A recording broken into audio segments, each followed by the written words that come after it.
I'm Rolland. Hi, everyone. I'm Nasheed. Nasheed invited me to his podcast today to talk a little bit about omnichannel orchestration, something that I've done for a very large company and starting to do for mid-sized companies. So we want to talk a little bit about the benefits and how to think about it. Yeah, absolutely. So, what we're seeing is a lot of organizations have strategy. Not a lot of organizations have the orchestration to connect that strategy to the operational way they run their business.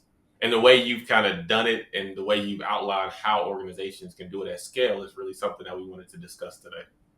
What makes it difficult is the number of channels. And if you think about every channel of marketing and reaching consumers or customers as something that has to support a number of touch points, and then you have to coordinate all those touch points, the complexity starts going up just uh, quite obviously.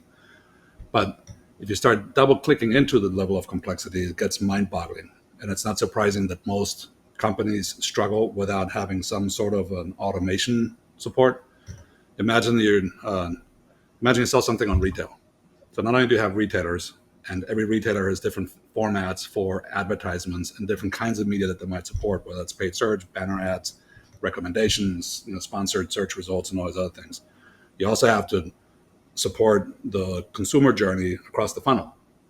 And the funnel has a number of stages from discovery. I have a question, I do a search online. Now I might be doing it on ChatGPT or some other AI chatbot that makes it even more challenging to be found because it's no longer your website and SEO. Now there's AI engine optimization. You also have to account for the fact that to create any piece of content requires a lot of different companies, right? So you might have a creative agency and you might have an activation agency. And if you're a large company, you might have a very large agency that in itself has sub agencies. So your social content might be produced by one team, your television content by another team, your print content by somebody else yet, and the list goes on. These are all for different channels. Influencers, podcasts, you name it. So the media landscape has been fragmented more and more and more over the last few years. So omnichannel has become more complicated. And now we also have dynamic content optimization and personalization. Everybody expects to be talking to the brand as opposed to be part of the broadcast. So the number of people that are involved in this is mind-boggling. So as you suggested earlier, coming up with an omnichannel strategy is almost the easy part. To say I am launching a new product and I need to reach, in pharma, it might be patients and customers, right? Somebody before they get a prescription, and physicians and insurance companies. And that's, like I said, maybe the easy part. And then in each one of these areas, you might have one, two, three, four, five, or even more channels they need to account for. So the strategy is the obvious part. It's like, here's an experience, here's a customer journey, you map it out and you're good.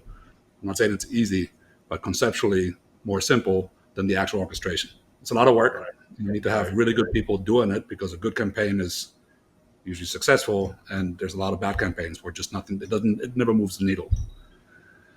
So in the orchestration bit, I have overseen a couple of initiatives, including a very large CPG multinational, 130 offices around the world, dozens and dozens of very well-known brands, where even production budgets, like at one point in the workflow, there was the need to have a Hollywood crew start producing content in a studio and on location.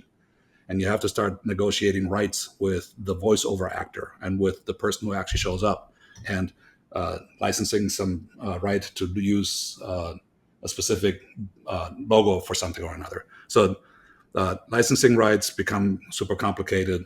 There are projects within projects within projects in this program, and you have a global level and you have the local level. So the local market in the US might have to run a different version of it than you would run in Germany, because people in Germany prefer red backgrounds rather than green backgrounds. But again, the execution is where a lot of the strategy then becomes real, and you have to make these micro decisions along the way 100 times and 1,000 times before it actually becomes a successful campaign all over the world. Right. So I'll stop here for a second so it doesn't become a big monologue. But there's some thoughts about how you go about orchestrating all of that. Yeah, I mean, what I'm hearing you say is people, process, and technology, and trying to connect all three of those things. And a lot of people think, hey, we need to develop some projects to deliver on the orchestration bit or to execute on the strategy. And what we're seeing is the core problem is really systemic, right? That's the Yeah, way to think about it. exactly. I want to say this first because I like to be critical of a project mindset in this context. So I want to legitimize that I actually love projects and I used to do projects. I used to be part of teams that would build new facilities, literally physical locations where we would create a new operation. And at the end of the project, when the building's done, the carpet's laid and the furniture's in, and 400 people have worked there, then that thing is over and the construction crew is no longer needed. That's a project. Right. When we start talking about orchestration, if you were to do one campaign in your lifetime, yeah, that's a project. But if you're doing a campaign as part of your regular business operation, then you need to have a solution that is operational. It can't be a project, right? So, So the first thing with what you just said is don't treat it as a project. Think of it as something that you're going to have to own and cultivate and nurture and evolve over time. The benefit, so there's a number of benefits. A, you're going to have a different mindset. Purpose is another thing that's really important in systemic thinking, right? Yeah. The purpose of this thing is long-term enablement of every campaign that you ever done get better and better and better. And as you keep learning, you get feedback from your performance feedback and audience feedback, and you get better at segmentation, and you get better at delivering in the right places with dynamic content. All of that informs your next campaign. So that constant learning cycle is what is going to make you ultimately a winner in your industry if you learn better and you know how to execute that every time. So it's not a project. And then the operation is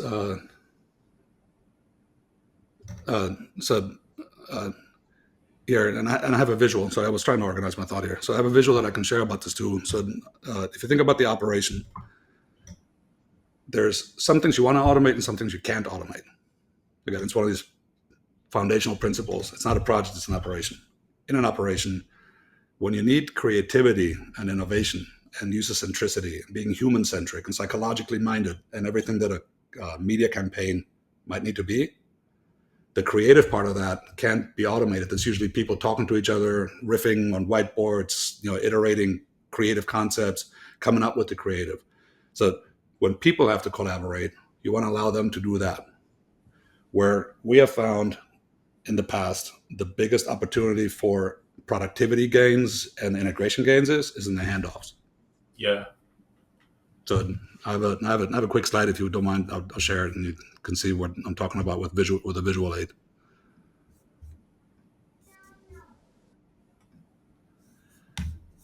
So if you think of this, so the system of disciplined agility, it's not necessarily the topic of this conversation here, but we have the solution. So on the top part there, it's meant to be an eye chart in the sense that every swim lane is a different team, not necessarily even in the same company. Creative agency, media company,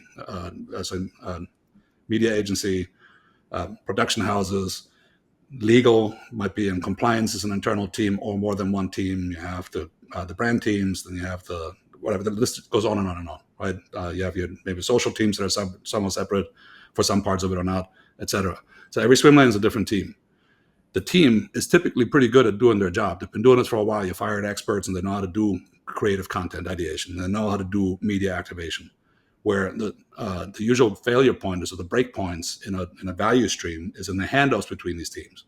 Right now, you might need to attach a file to an email with 14 people, and by the time it gets to the 14th person, you've realized that 2 were missing, 3 have been on vacation, and everybody's wondering if they still have the most recent file. We all have been through that handoff hell. The other thing that happens is on the 13th step, somebody says, well, is this still the right idea? And why don't we have this information? And then you go back and often have to relitigate decisions that were made earlier on. So handoffs is where it really breaks. So the disciplined agility that we want to bring to our clients in the handoff orchestration is to automate those things only. So you let your creative teams do their work, your legal teams know how to do their bit, but in the handoff, when you can automate the actual part of taking it from one step to the next step and from one team to the next team, that's where the gains are. So if you think of orchestration in a very simplified way, but useful as a model to have this discussion, is somebody requests something, I need something, and the party who can give it to me agrees to look at it. That's a step that already sometimes requires negotiation and scoping and iteration and going back and forth, or not, depending on how simple or complicated the workflow is. Once the party agrees to do whatever it has been requested, there's work that happens, which then the requesting party ultimately has to approve. Once you've gone through those steps, it often then triggers the next cycle of this. So I have my creative approved, and I'll need to run an A/B test. So I request an A/B test in that channel and that team with all of the people that are involved with that. So if you think of most workflows as a request, an agreement, some work, and an approval, then it becomes clear that by automatically routing it to the right people, it takes out this guesswork of whether it was the right person or not. You can also route information and data to machines. So if you need to extract something from an API, or if you need to upload something to an API, like the media specs, all of that can be automated. The collaboration happens in the system. So if you have creative content that needs to be reviewed by a number of different people and it was routed to all of them at the same time, then the system allows the conversation to happen in a way that is auditable, right? The history is preserved. And legal said this, compliance said the other, the brand said the next thing. And when the agency uploads the next version of the content, it's all incorporated. And then everybody approves, and there it goes to the next step. When this all happens, the system has timestamps. So if you have response agreements, call them SLAs if you will, with your agency, and they say we will respond to the request for something within 24 hours, Right. then you will find out after you've submitted 150 requests across all of your brands to every one of your agencies whether or not that SLA is actually being observed. So that transparency allows you to not just hold people accountable, which might not always be very pleasant, but more excitingly, identify the areas in your workflows where the bottlenecks happen, and then you start focusing in on them. So quick wins, uh, early symptom relief and pain relief, because you start recognizing where things break most often, and then you start getting better and better and incremental improvements over time. Once the work happens, same thing. We're at the bottom bit. So you got the routing right, you got the collaboration captured. Notifications are another important part of orchestrating this, whatever the value stream is of these activities. Some people can be notified of something happening as a piece of information. Some people can pull information out of it if they're interested. But it also allows you to tell somebody like, hey, Nasheed, it's Monday. You were supposed to approve this by Friday. You can start doing reminders and that sort of thing. And these alerts and notifications can happen on any channel in the app, over email, or even text. You can do the same thing with feedback. When somebody, what you could call that sentiment, or your campaigns run and, there's some data gathering mechanisms from about interaction and engagement, conversion. All that can actually be fed back automatically, like I said earlier, to the next campaign planning and to the next strategy session. Final thing here that is also really exciting: transfer of files and data. If you had a spec file that needs to be that becomes relevant in step 14, right now it's difficult to plan that. If you send it 2 months in advance, nobody pays attention. If you forget, then it makes the step more difficult and take longer. With a system like this, you can upload the information in the first step and actually not show it, but it's preserved and ready to go in step 13 automatically. So whether that's file or not saying you would architect it this way, but to make the point, if you had a database with 1,000 columns and 5 million rows, you can take out any piece of information and show it at any given moment here. Here's another screen that shows how this actually happens. It's on a browser, but think of Amazon. A product display page that you go on when you're about to buy something is essentially a form. It shows you some content and pulls in some content dynamically because Amazon knows who you are. So the way that it shows other recommendations and that sort of thing is all curated. But then when I press a button to buy, it triggers automatic stuff in the background, right? Whether that's charging my credit card, keeping a record of what I bought, and triggering something in a warehouse. That form-based automation is what this emulates. Obviously, we don't have to support billions of transactions a day like Amazon would, but the system here does the same sort of thing for a smaller version of that, which is within your company. However, it unlocks the same sort of productivity gains that Amazon brought to e-commerce, if that makes sense. It does, and a lot of organizations that are not in like traditionally they don't think of themselves as being in tech. They're not aware of some of the capabilities that systems like what you've shown have, and how they can actually leverage these to make their strategy real. So I had a conversation with a leader recently, and he was saying that we're not going to be Amazon, right, with our digital presence, but we want to identify who we are and how we Right. actually show up to the market. So how do we actually move from multi-channel to omni-channel? And what you're illustrating is every touch point along that multi-channel journey, which is where many companies are, requires an individual to take an action, whether it's a request, whether it's a response, but it requires them to take action within their current workflow without having to do too much to change how they actually do their job. And what you're outlining is okay, when you develop your strategy, what you have to also think about is how you're going to move that strategy towards how your business operates. So there's an Exactly. operational workflow. And I think Yep. that may be where a lot of organizations fall short because you have to then coordinate across teams to say, Yeah. okay, well, how do we get everyone on the same page? How are people doing it now? How have you seen people doing it before coming across this particular system and designing the system that you just showcased? So I mentioned earlier the good old fashioned email and file share way, right? So somebody might not attach a file to the email, but they might have a common repository. Some people might use collaboration features like in Google Sheets or in Google Slides or even in Microsoft OneDrive. Uh, but none of those are actually as powerful as what we're talking about here. So what ends Right. up happening inevitably is what you've heard me talk about this in the past: the systemic tensions. Uh, People have a certain purpose and their role has a certain purpose. So within the company, you have roles and functions that are responsible for compliance. And then you have roles and functions and people that are responsible for innovation and research and development and being creative. When those two teams come together, they literally are serving different purposes. The company purpose overall, right? The overall paradigm. We create drugs to help make the population healthier or reduce suffering, or it might be, right? So you have a paradigm and a belief in your company, and everybody serves that. But then the actual purpose that everybody pursues, if you don't stitch it together in some way that relieves the tension, can become actually at times pretty destructive, and things get Yeah. stuck there. And then suddenly it comes to a screeching halt because finance and marketing can't agree what needs to happen. It needs to get escalated. Now everybody's involved. You just lost 2 months, and you have to start over because 2 months later, the things that you were trying to do or planning to do no longer are really that accurate. So that kind of uh, that kind of level of, I'll call it dysfunction, right? Because it can go to the level of dysfunction, Yeah. can be remedied by the orchestration because you set up rules, business rules, right? So your compliance rules might be uh, embodied in a brand guideline, sort of document.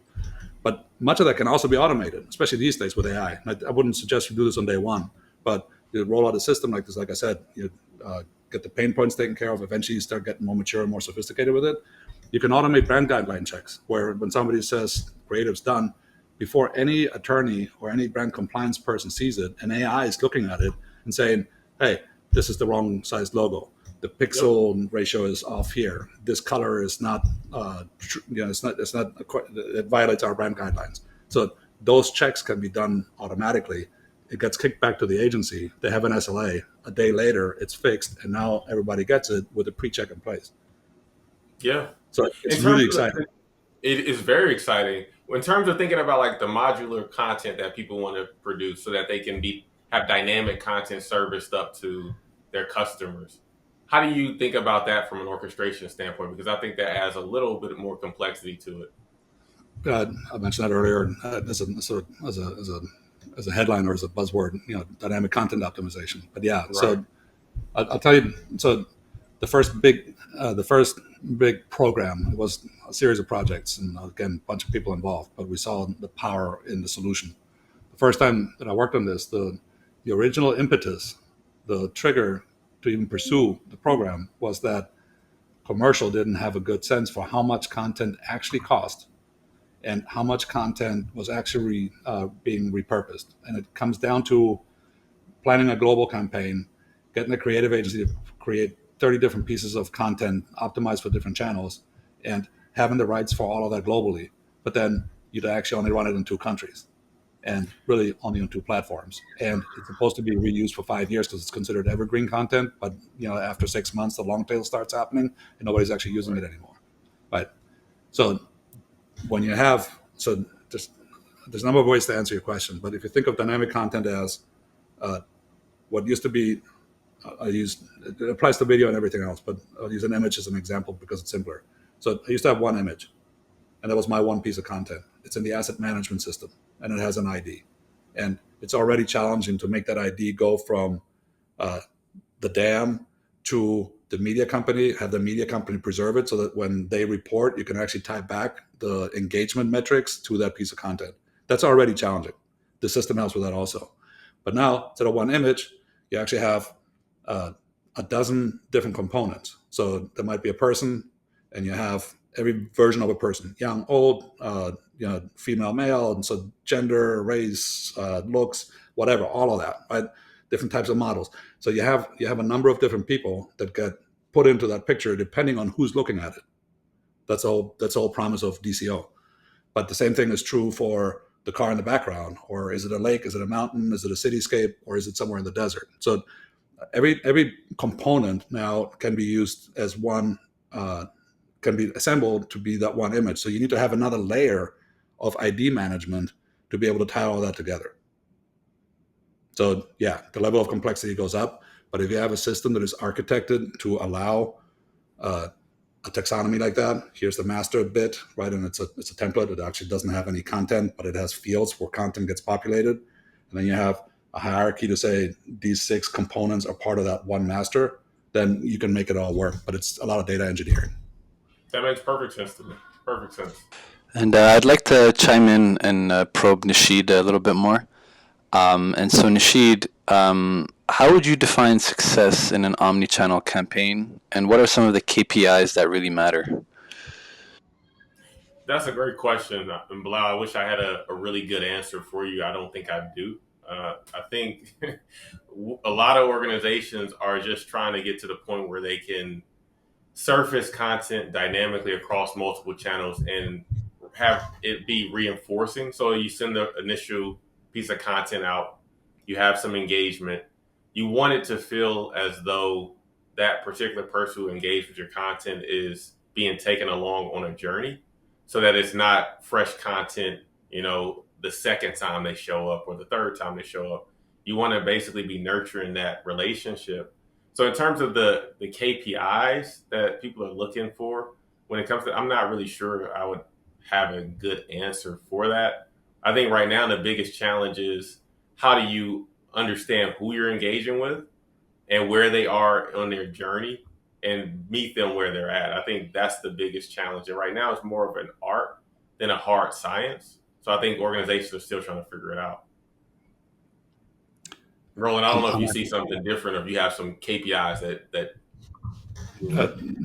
No, I think you said it beautifully. So I think the nature of omnichannel you should describe. I'm a customer. I have a journey from never even heard of you to I'm a loyal fan. I'm actually promoting your service, your product.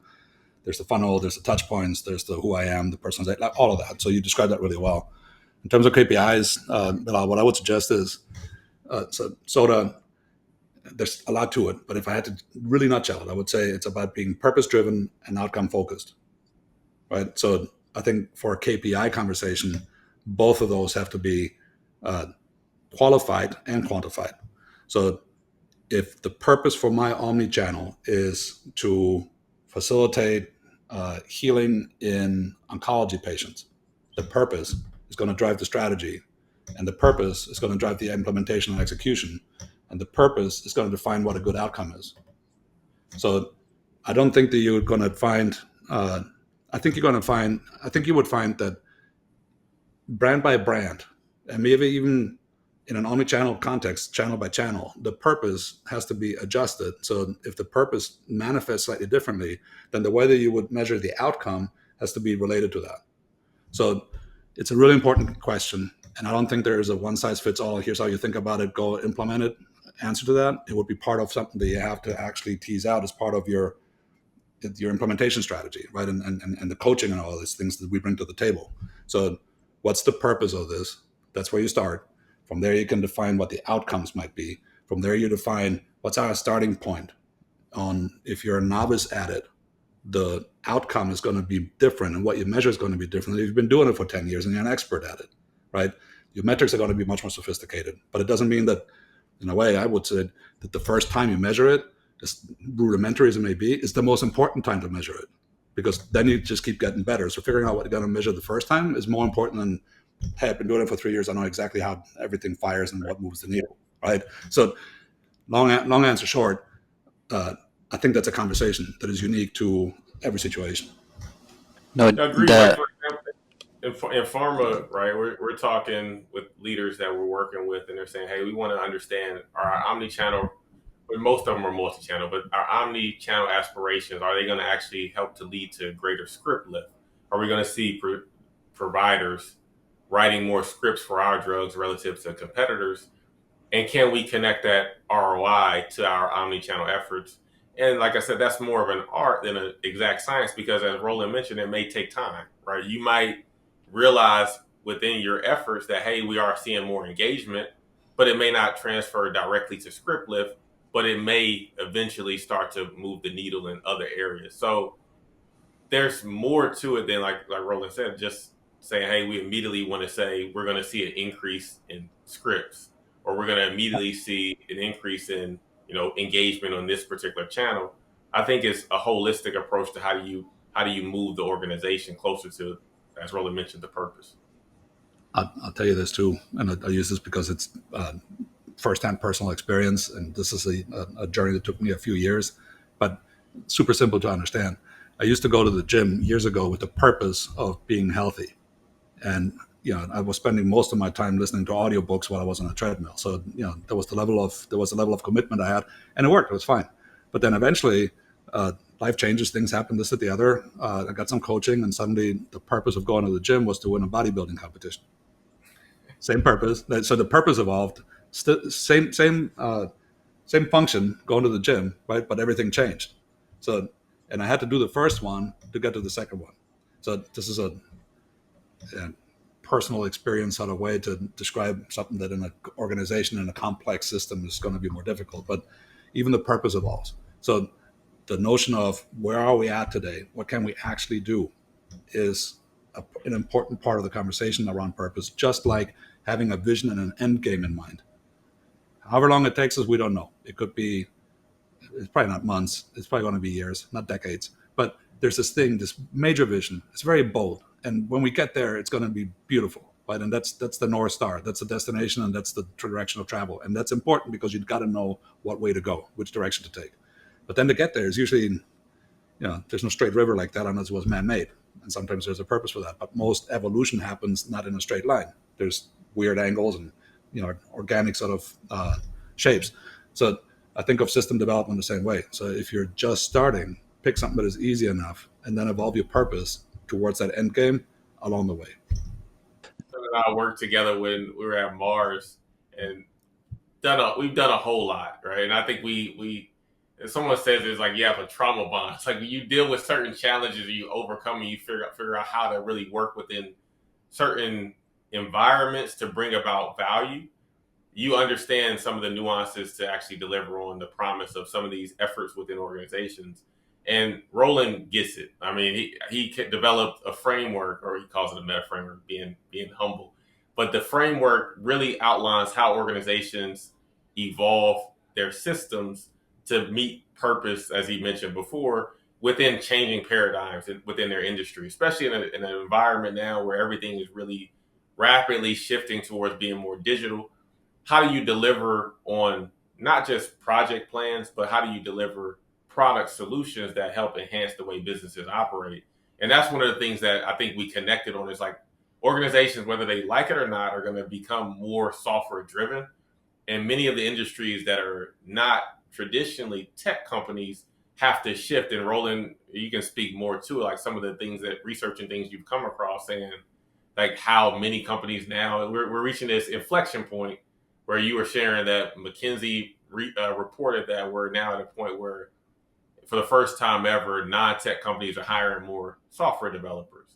So we're seeing a shift, and I think Rolland and I, we saw it a while ago. So now I think things are starting to really come together to say, okay, we have some learnings that we can share with other organizations that they can benefit from. Yeah, I'll build on what you just said. She'd almost going in reverse order. We were so this notion of, as an organization that is not a tech company, think digital products and data, and this is tech. So if you're a non-tech company, you have to, we feel strongly, you have to learn how to build some of these digital tools yourself, because nobody else is going to do it for you as well as you could if you learn how to do it. It's like going to the gym. You need a coach in the beginning, but then you have to do the work to build the muscle. So uh, we started that trend at Mars, where we were, I want to say preaching, but we were big proponents and loud voices in the choir saying, you need to learn how to do this yourself. You can't outsource this to agencies. Here and there, that makes sense for maybe augmentation. There's reasons why you want to do that, but you also have to have the capability to do it yourself. You have to learn how to do that. So we met in that context. And uh, Nasheed, you said something about I get it. I feel the same way about you in different areas, right? We have I think our skills and expertise are symbiotic, but one of the things that triggered for me is trust is a really important component of any partnership. And in a professional environment, there's a few things that go into trust, in my opinion. The first one, table stakes foundation, is technical competence. And Nasheed, you're among. I've worked with a lot of data engineers and data scientists and people that produce solutions in data. And of the many I've worked with, there's only a few that I trust that much. So you're among those, and that is a basis for why I keep coming back and working and asking for more. The other thing that goes into it, which is equally true, is so there's like 4 or 5 things that go into trust for me. The competence, and being good at what you do, being able to deliver results when you say I want to do this is one. If you hire a plumber to do your electric, you might get lucky, but that's not really the thing, right? So if you need electrical work done, you want to hire an electrician, you got to trust that they know what they're doing. So the other one, there's a couple of other ones. Reliability. You show up when you say you're going to show up. You do what you say you're going to do. And again, I feel, Nasheed, there's just no question about any of that. The other one's integrity and honesty, right? It's not keeping things from people. And I'm talking about a partnership, right? The team. Yeah. The team is a people. Team is a group of people who trust each other. So that integrity and honesty's got to be there also. And all of that is a given. So, but that's how I would answer the question. We've been doing some stuff. Bond that was forged in the face of adversity and pursuing a goal against tension, right? And that's a bond. But then the basics are there too, and it's a great chemistry.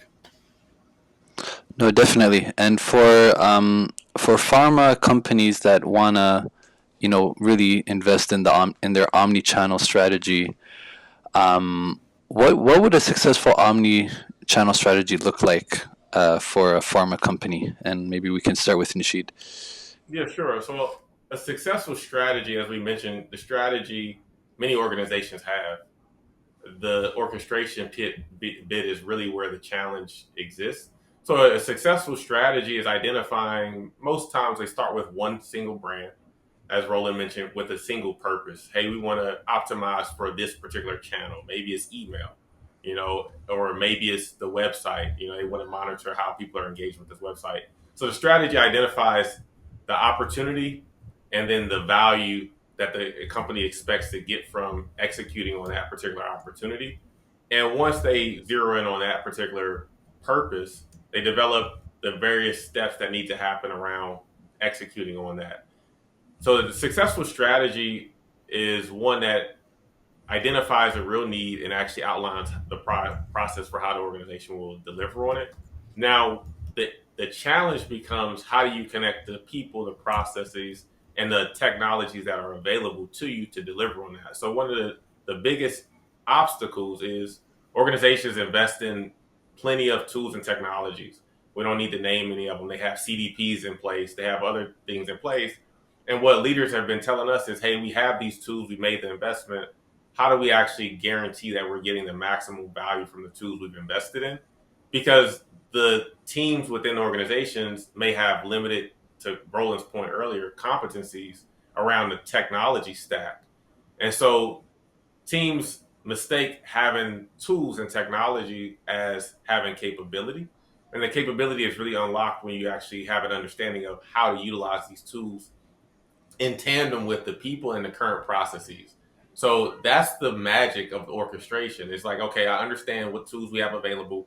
Are they actually going to allow us to fulfill the purpose that we set out to do? Will these tools work systematically across the board in a way that's going to unlock the strategy? And what we're recognizing is most of them don't. So that's where the friction or tension, as Roland mentioned earlier, is really happening. It's not with the strategy. People have solid strategy. People spend tons of money on the strategy component. The strategy falls flat when you're trying to orchestrate systemic change across an organization with a lot of different competing priorities, teams, etc. And that's why the strategy cannot be disconnected from the execution and how you're actually going to bring that to bear for the organization. So I think the successful strategy, in my opinion, goes beyond the ideas to actually how do we make this a reality. And once we start to get there, when you connect a strategy with the actual execution layer and you have a roadmap for how you're planning to get there, that's where I see the magic happening. And that's where many organizations struggle, because the people who know the business for omnichannel, whether you're a pharma or a CPG, they understand the business, they understand the business rules, but they don't understand the tech. And the people who do understand the tech don't necessarily understand the business. The beauty of what we do at Rower is we understand both. So we can help bridge the gap between the strategy and the execution by saying, okay, if you really want to do this, here are the tools and technology you need to leverage to make this a reality. And we can see around corners to say, here are the challenges you're going to face with this technology. For example, we had a conversation, a client was saying, hey, we have ADP Workfront. And we're like, that's not going to work for you based on what you say you want to accomplish. And Roland was talking about what would work, not from guesswork or not from, hey, I saw a video or, hey, I went to a conference and I heard about great capabilities. It's by actually building working software and saying we've actually built proof of concepts that prove out the value of these technologies. So we're not guessing. So you have a trusted advisor who's walking you through how you connect your strategy with execution. And that is how you create a strategy that will actually work. And sometimes we joke and we say, are organizations truly trying to actually get something done? Or are they trying to just create more and more strategy? Because if you're trying to actually do some work and actually move some proof of concepts to production, then that's when you need to have a conversation with us, because we know how to do that. I agree with everything you said, Nasheed. If I, again, I'm big into nutshelling. If I had to put it into a nutshell, the orchestration is where any strategy will fall apart. So if you had to pick, this is what I'm hearing you say, if I had to pick between investing in a better strategy or investing in better orchestration, you're going to get much better results if you don't have orchestration hacked already to address that first, right? So the return on any investment in orchestration is going to unlock any strategy that you have. But I want to go back to a thought that I had when Bilal asked the question originally, saying, hey, how would you go about strategy? So I agree with you. Most companies that have become successful and are even grappling with these issues have been successful in marketing. So getting to omnichannel doesn't mean that they're learning how to do marketing from scratch. The maturity is there to where their aspiration matches that. But if I had to play out Bilal's question about, okay, so what would you advise somebody about strategy? I would go back to this notion of paradigm and purpose. So if we also, you've heard me say this before also, one of our taglines in Soda is, for the framework, is don't follow a plan or a process to failure. If your strategy is rooted in a paradigm of plan centrally, control what happens in reality to conform to the plan, and keep doing that until you get to the last milestone on your plan, and that somehow ended up being failure, and then everybody can step back, and nobody's going to like this and nobody appreciates the feeling, but everybody can agree that, hey, the problem is the process. So you can't hold a process accountable. So then you go and you do it again. If that is the paradigm of your strategy, that central plan, move heaven and earth to make sure that the plan is finished faithfully, then I would suggest you can maybe entertain a different paradigm, which is a learning strategy as opposed to a control strategy. And the orchestration factors into that also. If I have good orchestration, I can actually orchestrate the feedback and the outcomes of my campaign to be incorporated into the next planning cycle. And the planning cycles become shorter. So instead of taking a year and a half to get to that outcome awareness and the facts and all the reporting and the data and the additional questions, and it takes forever. If I can shorten that and suddenly it only takes a few months, the next campaign is going to become better. So that learning cycle being an integral part of your strategy is part of what I would suggest also needs to happen. question because it's not unique to pharma. Okay. It's Yeah. pretty common. I mean, pharma we even have a lot of conversations about it because that's a more pressing issue because there's more competition. And there's a lot of things that are shaking up certain companies within the pharma space. So omnichannel is becoming a way to compete. And so if you're not doing omni-channel, then you're falling behind. So I think that's why we're having more conversations with those leaders. But you're seeing the same challenge even in quick service restaurants. They're trying to move to a more digital experience, and they're trying to figure out how to make sure they capture the maximum amount of engagement across their different channels as well. So I'll pass it to Roland because he can speak more about like what the difference is between multi-channel and omni-channel from a marketing standpoint.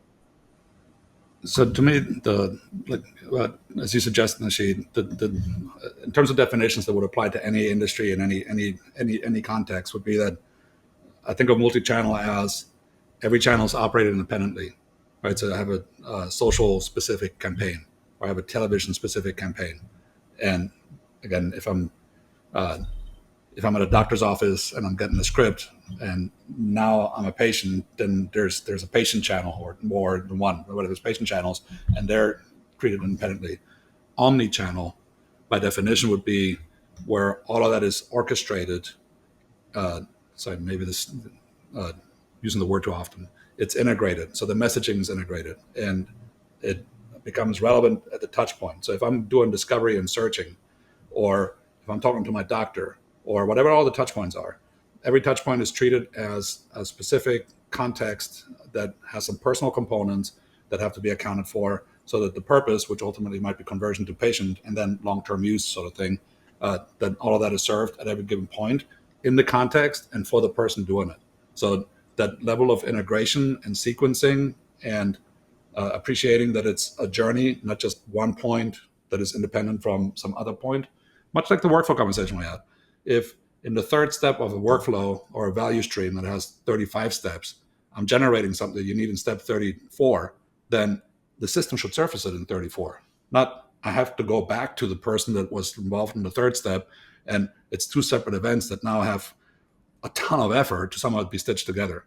So the same thing is true in omnichannel. Every touch point along the entire journey has to be integrated as one cohesive story that serves the purpose of the entire campaign. Okay, I appreciate that. Thank you. So I'll start out by saying system of disciplined agility takes a systemic approach, and that's what's different. A systemic framework is what we call SOTA, and we think of SOTA that way. So a system starts with its complex adaptive systems. By the way, CAS is a field of study and academic inquiry. So there's this whole science around complex adaptive systems, and there's not many actually. It's a relatively new science. There's a few books that are really powerful, and there's a couple of courses like MIT's got one that is free. So anybody that wants to geek out on this, for me, it was a life-changing pursuit that resulted in SOTA being founded. So systemic framework. If you think of complex adaptive systems, your organization, your business as a complex system like that, then there are some ways to drive change, and then there are some ways to drive like reinvention, transformation, and calibration are the three levels. DNA level change, where your entire paradigm changes, like we were just talking about earlier. We're going to become a learning entity, or I want to go to the gym so I can compete in a bodybuilding competition. That changes everything. Right? That's a new paradigm. Then you got a purpose, and the purpose drives everything below it. What comes below it from purpose, you go to structure, organizational design, who you partner with, make or buy, function or matrix, and all these things interplay. And you can recognize just how complicated any one of these levels is. But for it to really work, you have to account for all of them. And that's the whole point of a systemic framework. So after structure, you go into strategy. From strategy, you go into workflows. From workflows, you go into feedback, and then you eventually go into metrics and KPIs. That's to say, if you just introduce a new metric or two and some additional reporting, you're not going to change the system. You're not going to change the outcome of what you're doing. But if you change the paradigm, then suddenly everything else changes. So that interaction, that interplay is really important because, as you mentioned earlier, strategy alone is not going to get you there. New process alone is not going to get you there. However, if you connect your strategy to your processes and to your metrics, then suddenly change starts happening. And all that is what we call the biggest summary of, or the essence of SOTA being purpose-driven, which is how systemic transformation can happen. and outcome focused. So you connect the high order of systemic consideration with measuring what it's actually doing, and that needs to be outcome focused, not activity or business busyness focused. How many hours you spend on a task is really less important to the outcome than whether you converted more people. So all of that goes into soda. We have never found anything that actually stitched all these things together. And after, I'm speaking for myself, 30 some odd years as a business guy in the field of technology, and I've done tech companies and I've done all kinds of other industries, this has been the common theme, and it all culminated in, hey, taking a systemic approach to this is the actual unlocker. That's how it all comes together. So going back to what you said earlier, as a business, we don't want to become the next technical agency with 10,000 people. We want to be the people that promote soda as a systemic framework. So coaches, orchestration managers, very specific parts here. And for any of the technical work that promotes, because inevitably the purpose still is to develop your own digital and data tools, your own AI, your own machine learning, your better customer experiences. That work still needs to happen. We want to partner with Rower and other, the number's not going to be great, but other agencies that we trust that much to do the technical work. So we come to market together. And for a Rower client, that means Rower brings soda to bear. We furnish a couple of experts in soda, and Rower does the rest of the work.